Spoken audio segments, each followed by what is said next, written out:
কি গো, বিয়ে করে ভালো লাগছে? তবে ভালো তো লাগছে তো বটেই, আবার দুঃখ আছে, ভালো আছে।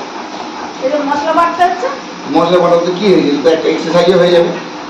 অনেক তো শুধু খেলেই হবে নাকি? আজকে হঠাৎ মশলা বাটছো তুমি? হ্যাঁ, পোস্ত খেতে মনে করে অনেক ঝিঙে আলু পোস্ত খাওয়া হয়নি, নিয়ে এলাম ঝিঙে গুলো, বেশ ভালো মানে লাগে। তুমি বলতে চাইছো আমি রান্না করি না তাই তুমি? আরে ও করো তুমি, আমার ইচ্ছা গেলে একটু করলাম। দেশে একজন প্রধানমন্ত্রী, ওর বাড়িতে কেউ গেস্ট আছে, নিজে রান্না করে খাওয়াতো, খিচুড়ি, ডালিয়া খিচুড়ি, তারপরে সাবুত। তাহলে তাহলে তুমি আজকে আমাদেরকে খাওয়াবে করে? কেন না খাওয়ালে বিয়ে পর খাইয়েছি, অনেকবার তো করে খাইয়েছি। কিন্তু ওগুলো তো অখাদ্য।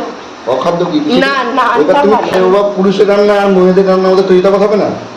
না, কিছু কিছু যখন নান পুরি ওইগুলো ভালো করো, কিন্তু শুক্তোর মধ্যে পেঁয়াজ রসুন দিয়ে দাও, ওগুলো বিচ্ছিরি লাগে। শুক্তোর মধ্যে কটা দিয়ে কোনোদিন পেঁয়াজ রসুন দিই? তুমি দিয়েছিলে একবার।